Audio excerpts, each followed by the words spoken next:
দেশ বিদেশ, জাতীয় আন্তর্জাতিক, রাজনীতি থেকে খেলা, শিক্ষা থেকে সংস্কৃতি, সব খবর পেতে চোখ রাখুন শুধুমাত্র নিউজ প্রাইমে। আমরা সত্যি লুকোই না, আমরা সত্যি দেখাই। Subscribe our channel for further updates. নমস্কার, নিউজ প্রাইম আপনাদের স্বাগত। আমি সঞ্জয় রয়েছি আপনাদের সাথে। নিউজ প্রাইম সবসময় যে শুধু রাজনৈতিক হানাহানি বা কোনো অ্যাক্সিডেন্ট ইনসিডেন্টের খবর করে তা নয়, একটু ব্যতিক্রমী খবরও করে। আজ একটু সাংস্কৃতিক জগতের খবর দিই। মুক্ত ছন্দ একটি আদ্যন্ত সাংস্কৃতিক স্কুল, গান, নাচ, সঙ্গীত ইত্যাদি সব হয়। সেই মুক্ত ছন্দের তৃতীয় বার্ষিক অনুষ্ঠান। এরকম অনুষ্ঠান তো অনেক হয়, কিন্তু বিশেষ বিশেষ মানুষদের আজকের এই অনুষ্ঠানে পারফর্ম করার জন্য ডাকা হয়েছে এবং হয়তো তারা স্বতঃপ্রণোদিত ভাবেও এসছেন। যেমন আমার সাথে এই মুহূর্তে রয়েছেন তবলা বাদক বিশিষ্ট উজ্জ্বল ভারতী, বিশিষ্ট বাঁশি বাদক ইন্দ্রজিৎ বসু এবং সন্তুর বাজিয়ে অভিষেক লালা, আয়ুষ লালা, সরি। এনারা এখানে পারফর্ম করবেন। পারফরমেন্সে যাওয়ার আগে তাদেরকে পেয়েছি, কিছু কথা বলে নেব। উজ্জ্বলবাবু, প্রথমে তো নিউজ প্রাইমে আপনাকে স্বাগত। Thank you. আজকের মুক্ত ছন্দের তৃতীয়তম বর্ষের এই যে অনুষ্ঠান, এখানে পারফর্ম করছেন, একটা যুগলবন্দি হবে আপনার সাথে ইন্দ্রজিৎ বাসু, আয়ুষ লালা। ফিলিংস, অভিজ্ঞতা?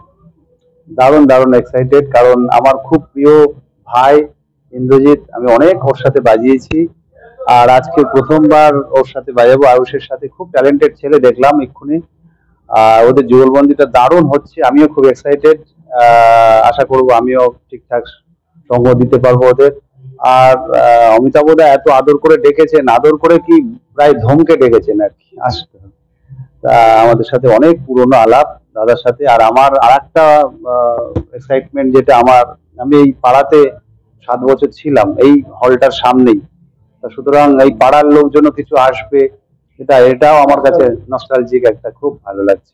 আপনার কি মনে হয়, আপনি তো একজন তবলাবাদী, আপনার কি মনে হয় যে এক সময় যদি যে তবলার চল ছিল, আজকে অক্টোপ্যাড সহ বিভিন্ন যে ইনস্ট্রুমেন্ট, মডার্ন ইনস্ট্রুমেন্ট এসে যাওয়ার পর সেই ঘরানার তবলা একটু পিছন দিকে চলে যাচ্ছে? না না, এটা তো দুটো দিক, তো আলাদা দিক। ওদের গান বাজনা অবশ্যই একটা অন্য ধারার গান বাজনা। আমরা তো শাস্ত্রীয় সঙ্গীত নিয়ে আছি। হ্যাঁ, অবশ্যই লঘু সঙ্গীতে তবলা যখন ব্যবহার হয়, সে তবলার কিন্তু রিপ্লেসমেন্ট হয় না। কারণ তবলার যে লেদার এবং ন্যাচারাল যে আওয়াজ, যেটা যতই মেশিন দিয়ে হোক যা হোক, ওটার রিপ্লেসমেন্ট নেই। যে গানে যে সঙ্গীতে তবলার ব্যবহার যে মাধুর্য আনে, সেটা এখনো আছে, ওটা রিপ্লেসমেন্ট হবে না। সেই জন্য তবলা যবে থেকে সৃষ্টি হয়েছে, এখন তো পপুলারিটি সব জায়গাতেই বেড়েছে। আর শাস্ত্রীয় সঙ্গীতে তবলার যে জায়গা, দুটো জেনারেশন আগেও যেরকম ছিল, বিশেষ করে এই আগের জেনারেশন থেকে একদম ফ্রন্টে চলে এসেছে। যেমন ব্যাকে ছিল, এখন ফ্রন্টে চলে এসেছে। গ্ল্যামারের দিক থেকে বলুন, সব দিক থেকে নাম বলুন আপনি, সেই জায়গা থেকে আমি একজন তবলাবাদক গর্বিত আর কি। আগেকার জেনারেশনে তবলাবাদক বলতে অনেকে কুণ্ঠাবোধ করত, এখন গর্বের সাথে বলতে পারি আমরা। এবার একটু কথা বলে নেব ইন্দ্রজিৎ বাসুর সাথে। ইন্দ্রজিৎ বাবু, প্রথমত নিউজ প্রাইমে আপনাকে স্বাগত। মুক্ত ছন্দের তৃতীয়তম বর্ষের এই যে আয়োজন, সেখানে এক যুগলবন্দি, একদিকে আয়ুষ লালা, একদিকে কিশোর ভারত, উজ্জ্বল ভারত, কি বলবেন?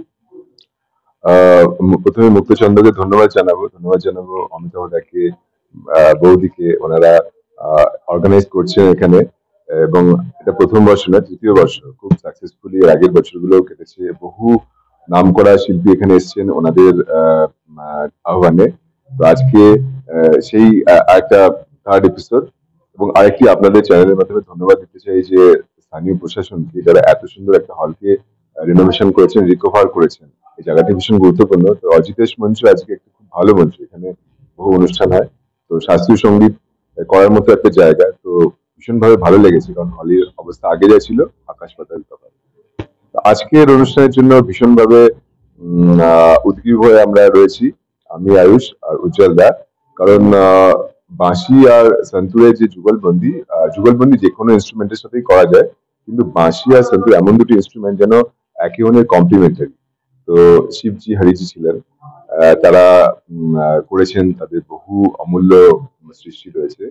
তো বাঁশি সন্তুরের আজকে যে সুযোগ, সেই মুক্তচন্দ্রের আহ্বানে সম্ভব হলো।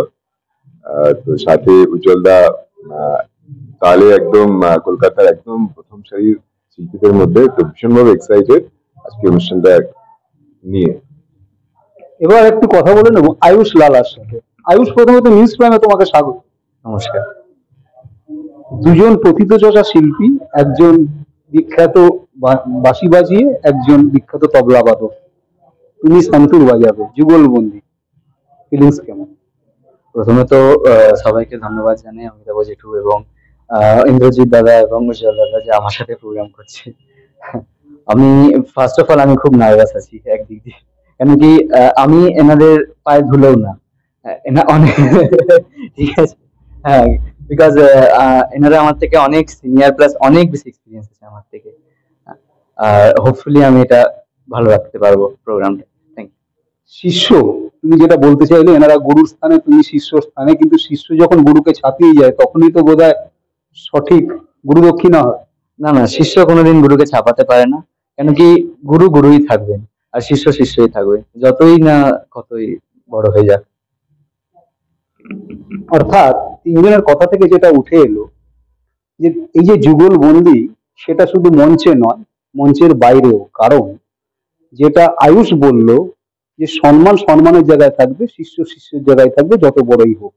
ঠিক তেমনি ভাবে যেমন ইন্দ্রদীপ বাসু, উজ্জ্বল ভারতী এনারা বললেন যে এনারাও সমানভাবে একটু টেন্সড আছেন, কারণ নতুন প্রজন্মের একজন শিল্পীর সাথে পুরনো প্রজন্মের শিল্পীর এই যে যুগলবন্দি, বাঁশি, সন্তুর, তবলা, এগুলো এক জিনিস, কিন্তু প্রজন্মের সাথে প্রজন্মের যে যুগলবন্দি, এই যুগলবন্দি নিয়ে কিন্তু খানিকটা টেনশনে সবাই।